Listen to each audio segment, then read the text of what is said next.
Hi, I'm Annika Johnson from Al Johnson's in Sister Bay. I hope you enjoy my new video series called Door County Girl. These are stories of my life, the people and places that I love, and of course how we all survive here in northern Wisconsin. You can come back as often as you like, but don't forget to subscribe to Al's YouTube channel. I'll be posting lots of really cool new videos. So let's go!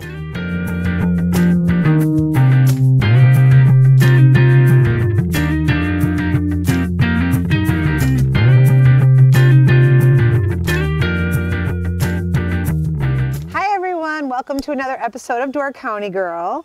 Today I'm super excited because I love animals and I've never been here before, but I've always wanted to come here.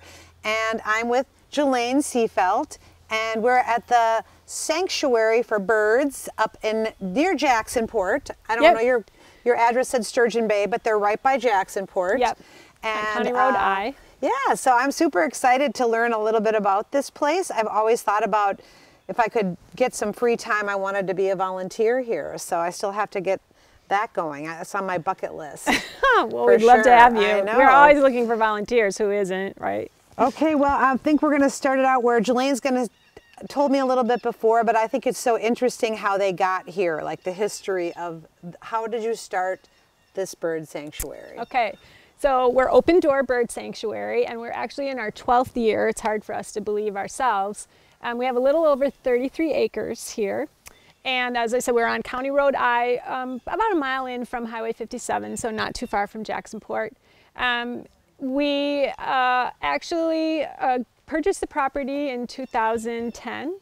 And through years of hard work and fundraising, we're able to turn the property over to the sanctuary free and clear. And that was in 2019, so it was a huge thing. We burned the mortgage, we're so excited, freestanding, and that's great. We are still today almost entirely volunteer run. We actually only have 2 staff members, and the second staff member just started with us in April, so we've really functioned with volunteers. They've been super. We would not be what we are today without them. But we do have public open days during the summer. From like mid-June to Labor Day weekend, we're open Saturdays and with general admission hours and kind of an not quite all day, but come and go format so people can come anytime and see birds on the glove and see our beautiful birds in their homes. But so you're not open every day? We're not open every day. Not open every day. For Everybody hear that? Because they all are going to call and go, what are your hours today? It's Tuesday. Yeah, but the cool thing is a couple of years ago we came up with this private tour format to be available every day. So we're not general admission every day, but we do private tours 6 days a week, and we have generally 3 slots a day. And we have a calendar on our website, so you can go and go, okay, are they available? Or is there an opening on Thursday? Yeah. Because so you were telling me earlier that you did, you travel, but you can also have, like if I wanted to take my crew from Al's, anyone interested in going to the bird sanctuary? Let's pick a date and let's all go. Yeah, let's see. Interested? Exactly. Yeah. He was on the open, so we have a little different fee structure for that, but we can generally take group sizes. I think Rob will do up to 20 people on a private tour, and it's a little different than our open days. You're still seeing all the same birds, of course, but we want it to be special.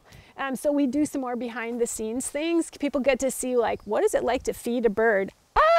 Some people are not too squeamish and they'll Rob will help them, feed the bird. But they'll see, behind the scenes, our bird care center, which is our kind of little hub of everything. And, some things behind the music. You see what the birds look like in their enclosures, but what does it look like behind? What does it feel like to come in from the door the way we do? So some really cool behind the scenes things, as well as some, up close and personal time with the bird. So it's a little different experience, very one-on-one than our general admission days. So both great things to come to. Okay, so if somebody was interested, how would they get in touch with you if they wanted to get a date? Yeah, so they would look at our calendar on our website, which has many months on it. And your website is? opendoorbirdsanctuary.org. Perfect. Thank you. Okay. And there actually is a click here for more information or contact. Rob is the main point of contact. So there's an email, there's a phone number, and then we have a PDF that would pop up to give you the basic information of the tour. So it's all right there on that page. That's great. Yeah. Good for the public to know that, because I know that you don't have a telephone. People don't call here unless they have. I called the other day because one of my employees found a baby duck. So I was thinking, oh, I can save my trip all the way to Green Bay. I can maybe drop the baby duck off here. Well, I didn't know you didn't take baby ducks. These are birds of prey. Right. We have 19 birds of prey here, ranging from the tiniest little screech owl to our big bald eagle fisher, and owls and falcons, and even a turkey vulture. So all kinds of raptors, but that's what we really specialize in. Someday we may introduce songbirds into the mix. We always thought that would be a nice complement, but it takes people, and we're working towards that. When we started, we developed, kind of a master plan. Here's what we want the sanctuary to look like. Here's, what we'll work towards. And we have been steadily working towards it, but we're very methodical and very careful. We are debt-free. We make sure that every year we are covered for the next year. You don't want to go back to being in debt. Yeah, we're no debt, no nothing. And so, eventually that's something that we'd like to bring in, and but we're not ready for it yet. Okay, and then speaking of debt-free, so how do you raise your money? And these people who love birds, and there's so many people who love birds. Yeah. And they can't come and volunteer, but they want to maybe be a part of it in a different way. Yeah, there's so many people that help us out financially, and that's great. We have lots of different ways. So on our website, there is boy, what is it called? Support Us. I had to think a second. Okay. Support Us. And you can just do a straight donation, via check or via credit card. But we also have adoptions, which are really fun.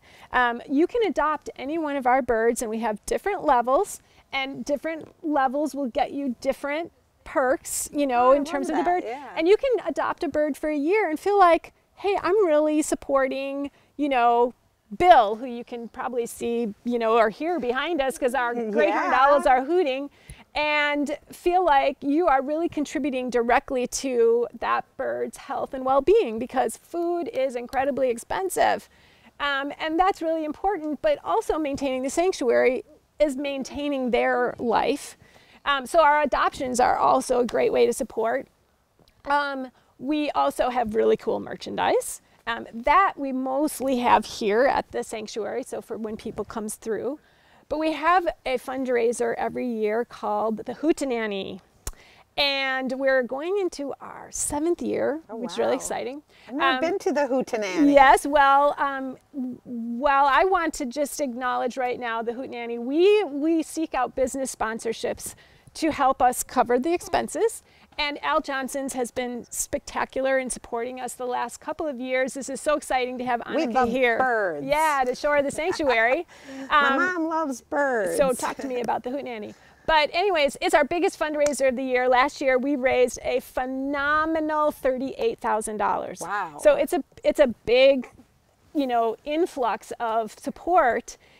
We have a meet and greet as part of the Hootenanny, so we'll have birds on site. Okay, I'm going to backtrack though. How do you go to the Hootenanny? Yeah, so I'm just about to send the invitations out, actually, and we put our Hoot page live, so there's invites on there'll be a whole information page and invites on our website, but the invites go to our entire mailing list as well, and then word of mouth. So generally we have anywhere from 125 to 175 people attending. It's been held at Woodwalk Gallery every year, and we will be holding it again there this year. So where is Woodwalk Gallery? Woodwalk Gallery is just south of Egg Harbor, just off of Highway 42 on County Road G. For those you folks listening who know where Shartner's is, it's very close to Shartner's. Okay, do you take walk-ins? Like, can people come to the party just like a walk-in? Actually, no. And I'll tell you why, because we have a beautiful dinner that is part of the event. This is a very lovely event with a full dinner. Time Cuisine has been very good to us and is doing our dinner this year. And we have music. We have this year Tad Green and Karen Mall and third person. Can't think of it. That's okay. We'll get back. You have to look it up. It's just not coming to me. It's a secret. We have lots of secrets on these episodes. Yeah, it's let me a tell secret. you. It's a secret person. It's a secret person. You got to come to see the secret person. Lynn Gudmundson. Oh, Lynn Gudmundson. Yeah. I knew that would come into my head. Anyway, so kind of folksy, lively, Celtic-y, bluegrassy music as part of it, as well as birds. We want everybody to know who they're helping, so we do a meet and greet as part of it. So it's a really lovely evening, and that's why we really don't want to take walk-ins, because we have to commit to food. So we have a cutoff just a week before. So we'll be promoting it through Facebook and Instagram and our e-news, and John, who's Nelson and Door Guide Publishing and other, Destination Door County places that we can put our event out there so that people can register ahead of time. Excellent. And if you can't come to the Hootenanny and you're not invited, you can still donate, though. You can still donate. We're always happily taking donations. Because little places like this need that, especially with everything happening in the world today. Yeah, absolutely. And I think we work really hard to contribute to our sustenance, and with our private tours and our open days, we do lots of programming. Also collaboratively, like for example, just recently the Sunshine House was here, and that was really cool. And the boys and the Boys and Girls Club. We do the Owlorama with the Ridges Sanctuary. So we do programming off-site and on-site, and we do a lot to earn our keep, but we're still not big enough to sustain ourselves, and so all donations are so helpful and so appreciated. Every dollar matters has always been our top of the line motto. Every dollar matters. Yes. Yeah. Even if it's a small amount, it's going to go some good use. And I know if you're all like me out there, you found an injured animal or a wounded bird or a wounded anything, and you can't just leave it there. I hope you don't just leave it there. I mean, I've been down to the Bay Beach Sanctuary lots with things that no one up here probably could take. And it's worth that drive, just knowing, and you can call and you can check up on the bird and blah, blah, blah. But I have a really funny story to tell you about I was admiring the red-tailed hawk that we were talking about earlier. One day I was driving to Green Bay, and I was late as usual getting my son's school supplies for school because it started tomorrow, and it's 4 o'clock, and I'm driving along on the highway, the old highway, where everybody's going 70 miles an hour and where the Nicolay statue is. Oh, gosh. So I see cars ahead of me, and I see something on the road, and I thought, oh, it's like a dead animal, right? So I see, as a car is going over it, I see it duck. It's like, like every time a car went over, it was like cringing. And I'm like, oh my God, it's alive. And I didn't know what it was until I got closer, and it was a big bird. Oh. And I was like, oh my gosh. So I was going fast too, but I had a Toyota 4Runner. I couldn't move over. I went over it, and it probably ducked. And I did that little U-turn you're not supposed to. Yeah. And I went around, and I thought, oh my God, here comes a little tiny car. It was the only little tiny car coming, and I thought, oh my God, he's going to take his head off. But the bird ducked low enough, and I parked on the side, put the hazards on, grabbed a towel. I happened to have a beach towel. That's exactly in the back of my car. Good job. And I walked up to the bird, and I was in the right lane, and I kid you not, no one slowed down, even though I was on the middle of the road trying to pick this bird up. They were all going 70 miles an hour by me, like mad that I'm on the road trying to get this bird. Yeah. But I put the beach towel over the bird, and I kind of went around it like a swaddling. A taco. We His call head them. stayed We make out. little taco wraps. Yeah. But, you know, it was so in shock that it never flinched. Yeah. I just picked it up. I walked over to the car, got in the car, shut the door, and it was in my lap. And I'm like, it's looking at me, and I'm looking at it, and I'm like, now what? Like, oh my God, I got this bird. What am I going to do with this bird? Yeah.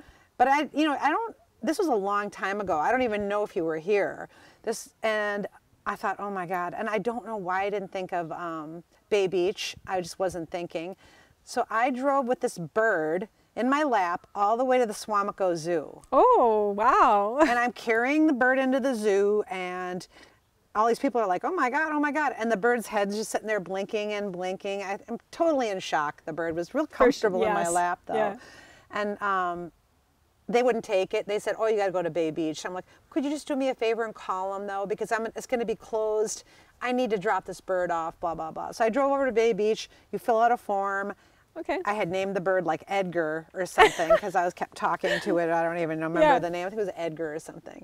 But they want to know where you got it from so they can re-release it into the wild because that's where it was from, blah, blah, blah. You can call up and check on the bird. You can, you know, they give you it's like your bird now, but you just don't have to take care of it. Yeah. So I called up. It was a red-tailed hawk, a young one. Okay.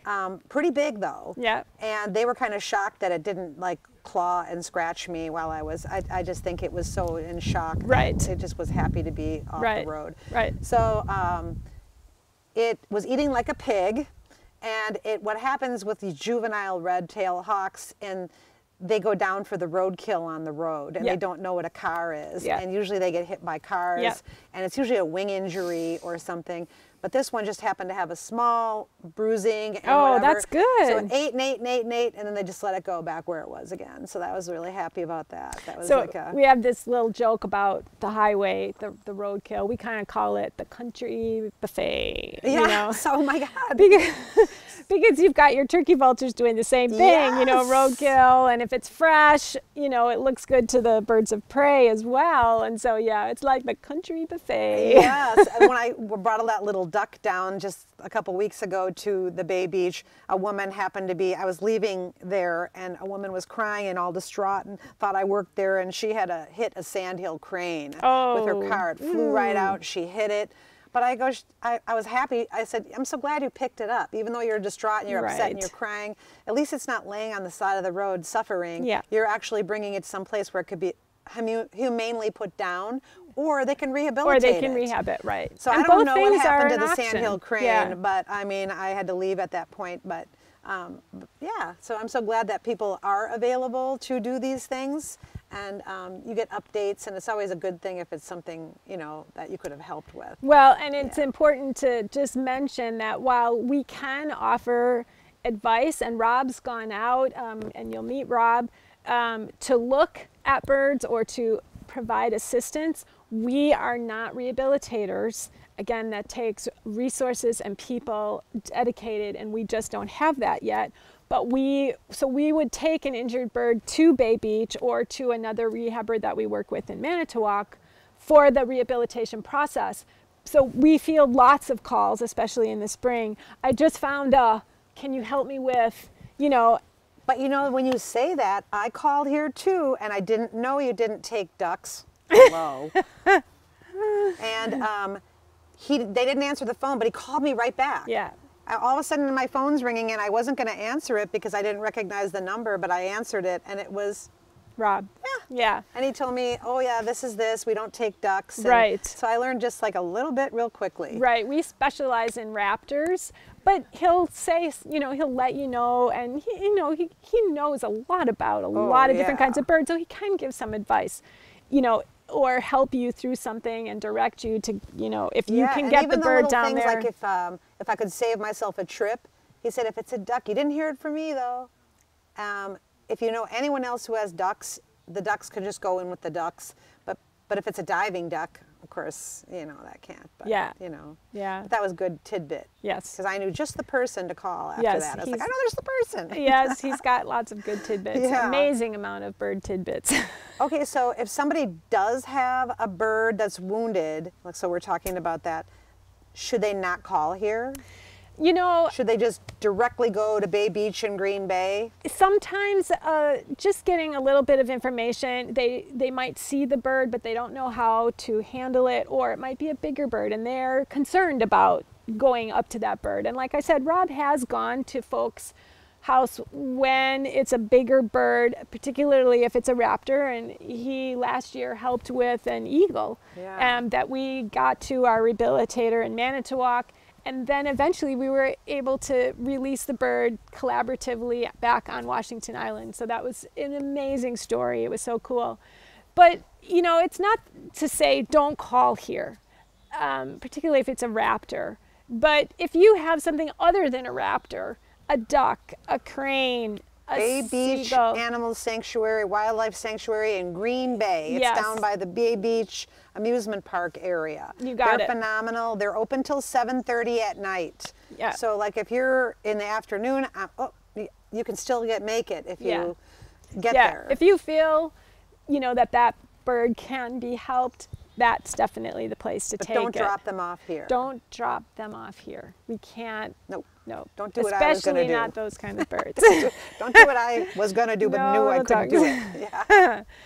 So yeah, we definitely try to be proactive and help folks and want to give advice. And we, like I said, we field lots of calls all the time, all year round. But we don't do the rehab here. We can't do that. Okay, well, I want to jump to a different, I always Sure. jump around with subjects. Good. Okay, so I went into their little building there, and they had this little screech owl, which I've never seen before. Looks like a little piece of wood. I would never be able to see it in a tree. Yeah, so that's just, the birds are camouflaged for their environment. Yes. And a number of the birds are very tree-like looking. I mean, you can see photographs. I'm sure you can Google photographs Like even of screech Bill, owls. he's all camouflaged Yes, over here. exactly. And Bill is not a male, everybody. It's a female. So it's not a boy named Sue. It's a girl. Girl It's a girl named Bill. Right, exactly. And Bill is really usually vocal. Yeah. I heard him like jumping around. Yeah, there was some hooting. Yeah, hi, she Bill. now seems to be resting on top of her box. But all the birds have camo, and we call it tree camo, and then they have sky camo. And you don't think about that, but when you look at the raptor's wings underneath, they're going to be whitish, light colored, but you'll also see sort of striations of their color coming through.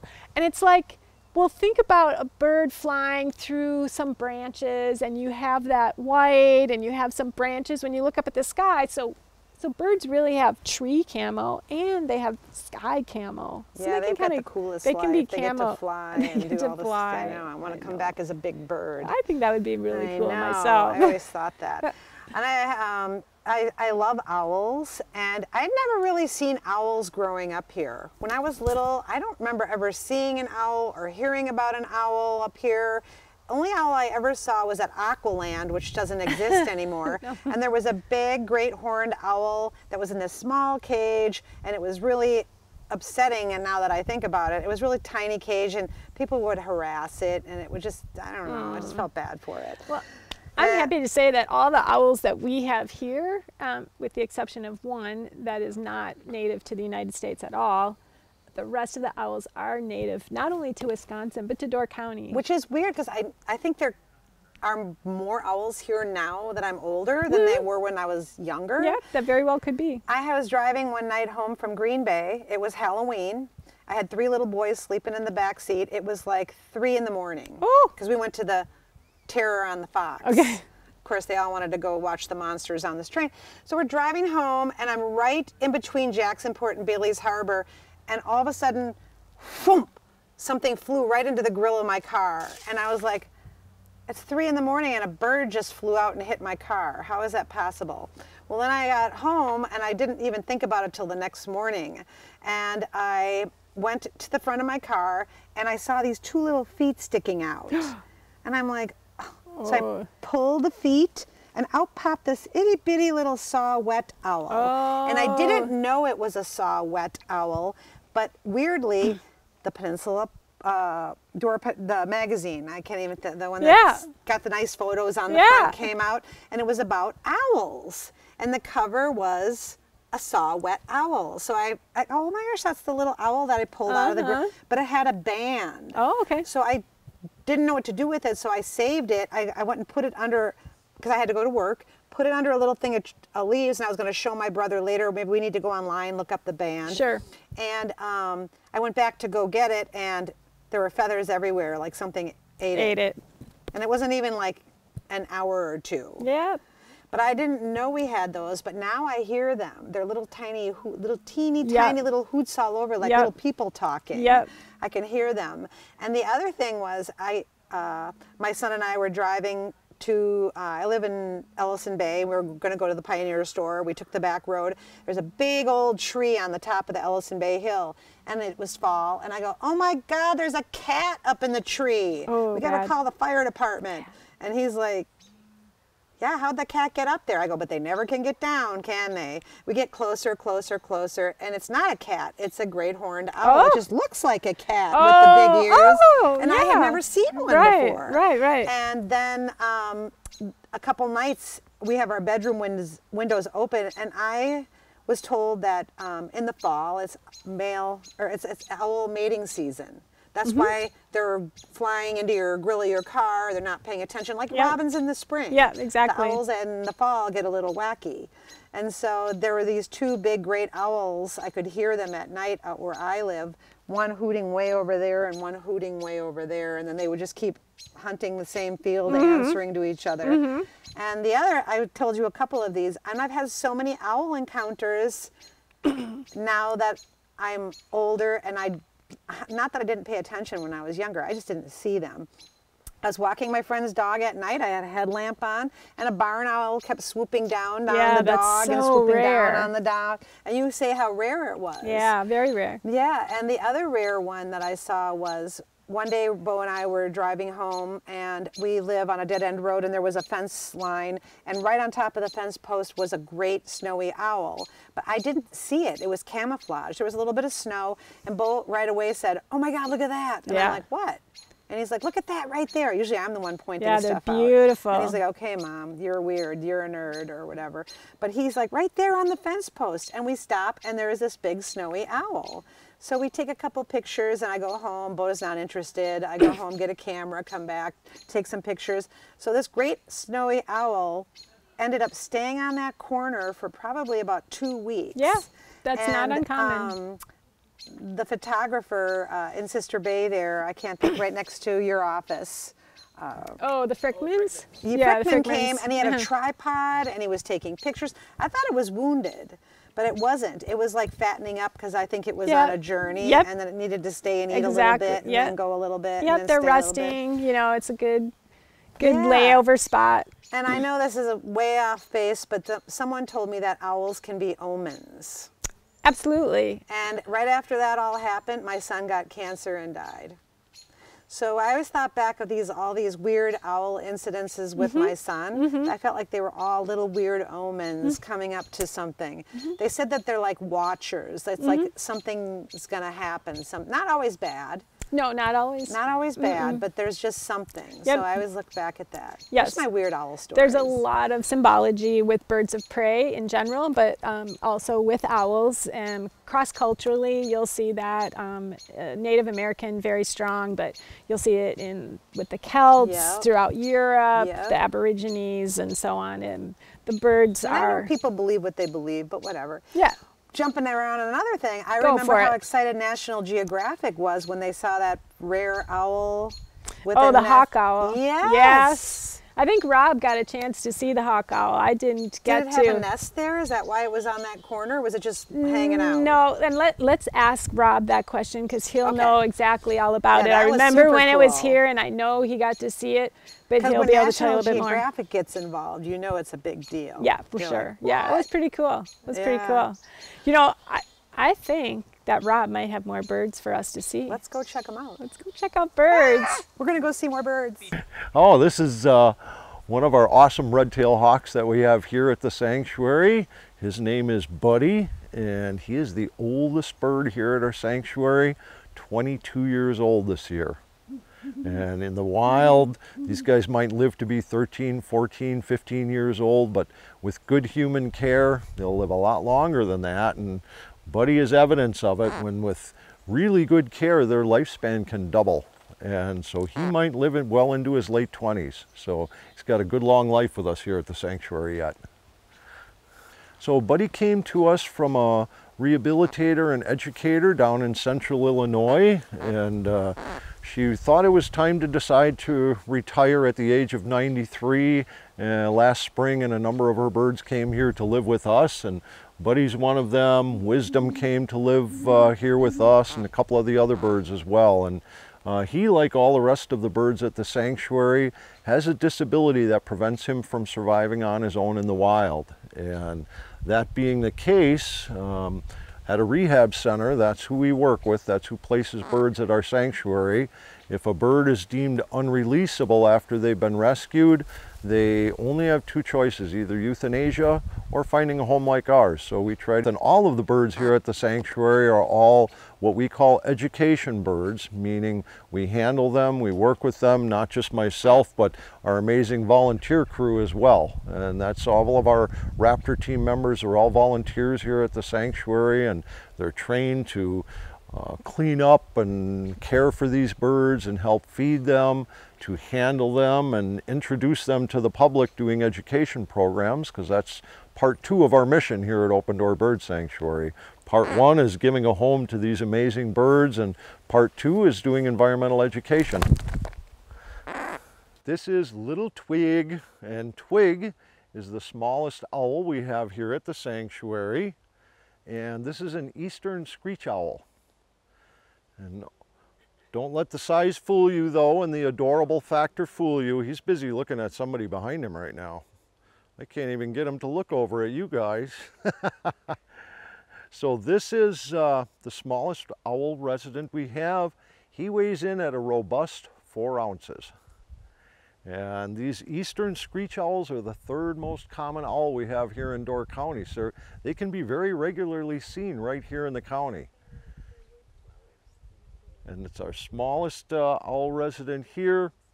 These guys are amazingly camouflaged. Everybody tells us all the time when they meet Twig, geez, I never see those guys out in the wild, but you look at that cool camouflage pattern, that's why. You put him up in front of a tree and he disappears. So very, very challenging to see in the wild. One of the really important things, and one of the things that's so cool about Door County is all of the environmental friendliness that you have here in Door County, and what that equates to is homes for screech owls. So you get to all different parts of the state and the country, and when trees get big, they get cut down. And when they die, they get knocked over. Here in Door County, people let trees grow. They're preserved, all the different natural areas we have. Trees get big, and we are blessed here in Door County with pileated woodpeckers. Those great big huge woodpeckers are all over here in Door County. They make nest cavities in those big old trees. And the cool thing is, pileated woodpeckers only use a nest cavity one time. They make a brand new one every year. Well, those nest cavities are perfect homes for these little screech owls. And they'll come back and use that year after year. These little screech owls are cavity nesters. And so if they don't have an old dead tree that somebody left standing, or a tree with a big hole in it, they have no place to reproduce. So Door County is really, all the people that preserve nature here in the county help give homes to these adorable little screech owls. So we have quite a good population of them here in Door County, which is so cool. What are you looking at? Are you so interested in? Yeah, but you know, and that's, I don't know if Al mentioned, but to me, this is the apex of what we can do educationally. New appreciation. Yep, yeah. So is her skin then underneath those feathers that same color pink, or just the skull and the legs? I've never looked. I don't know. That's a really good question. No, that's a really good question, and I don't know.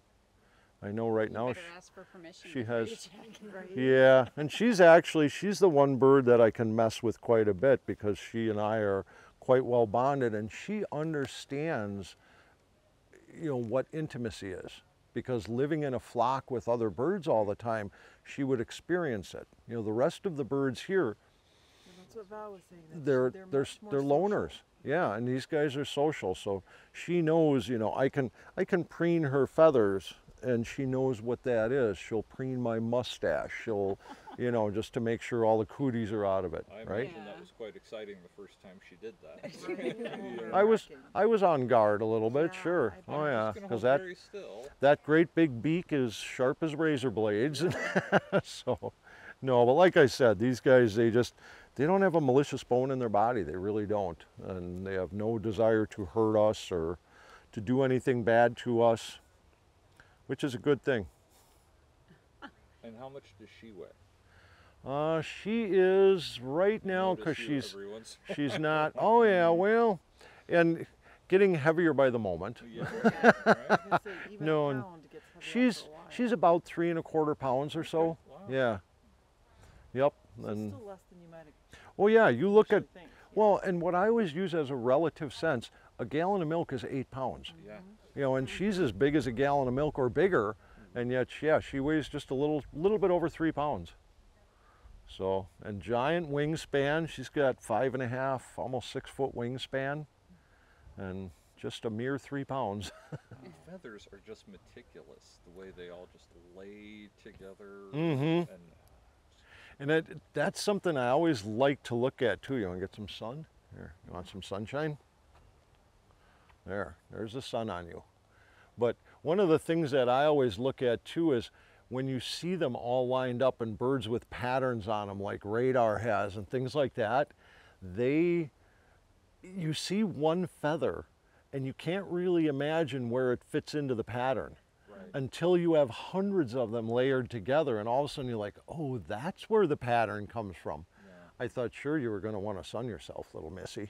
No, just going to hang out? Okay. Too much happening. Hi. What's going on? Kind of a lot, frankly. Yeah, no kidding.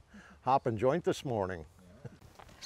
So I know that we talked about how you started here Yeah. and how this grew to be what it is. Sure. But why? Why did you start this here? Where did Oh my you gosh. come from? Yeah. Where did Rob come from? What's going on here? Like, Yeah. why did you do this? Yeah, so Rob and I are both from the greater Milwaukee area, and there is a facility there called the Schlitz Audubon Nature Center. And I had started, they have a raptor program, different than ours, but educationally based. And I had started volunteering there, and Rob and I met through renovation work, residential renovation, that's how we met. And both interest in birds and nature for different reasons. I'm like, hey, I'm volunteering at this really cool place. And he's like, hey, I think this would be really fun. Yeah. So we were both volunteering at the Schlitz Audubon Nature Center. And Rob this was like the coolest thing since sliced bread. And they had there's 2 big facilities in the United States. They're like the top echelon of raptor training and raptor programming, and it's just, so there's a place called the World Bird Sanctuary in St. Louis, and they offer a week-long educational workshop. And Rob went to that, and you just like, he had the epiphany of his life. I want to work with birds. That's what I want to do. And so that's kind of part of his thing. I have been coming to Door County for 30 plus years and just always wanted to end up here. Didn't know I was going to end up here this way, but we ended up sort of pooling our, wow, I really want to do this. I think this is really cool. I'm like, well, I really like birds. But I was like, what about Door County? And I really like Door County. So we kind of collaborated our ideas and said, okay, this would be the place. We've got a beautiful environment, environmentally minded people, but also a wonderful, tourist destination. This would be the place, and there's nothing like this here. We could be special. And that's just sort of how it got rolling. We said, let's field, kind of put our tendrils out and see if we can do this, and had a couple of connections up here in Door County that, kind of helped us. When land was cheaper? When land was cheaper. Helped us kind of get started and, meet people. We were doing like networking things, and then just kind of we said, we got to do it. It's all in or we're never going to make it. And we went all in, and that's, kind of when we purchased the property, and we became, we are a 501c3 nonprofit, have been since day one. And how many acres? Just over 33 acres. And you cut all the trails, everything. Yes, it was just pristine, untouched farmland, if you will, it hadn't been on for many, many, many, many years. So yeah, everything that's here now we've done with so much volunteer labor. Again, I can't say it enough. Our volunteers make us as spectacular as people think we are, because we have spectacular volunteers. And we cut in all the trails. We built all these enclosures. These are all people's volunteer hours. And we have people coming from other facilities, other nature centers, other bird people coming here going, wow, this is amazing. It's so beautiful. It's so top of you know, top of the line. So it makes you feel really good. Really good, yeah, because we're like, oh, we just have, you know, we think, oh, we're just barely getting by, but they're like, this is You guys got the spectacular. mansion of Yeah. bird living. So thanks to all of our great volunteers and our local community support, like Al Johnson's. Donate to the bird sanctuary. Yes. Well, thanks to everybody for joining us for another episode of Door County Girl with Jillaine. And we'll see you next time. Don't forget to like and subscribe. We're going to go see more birds. See ya. Thanks for watching Door County Girl. Don't forget to subscribe, and we will see you next time.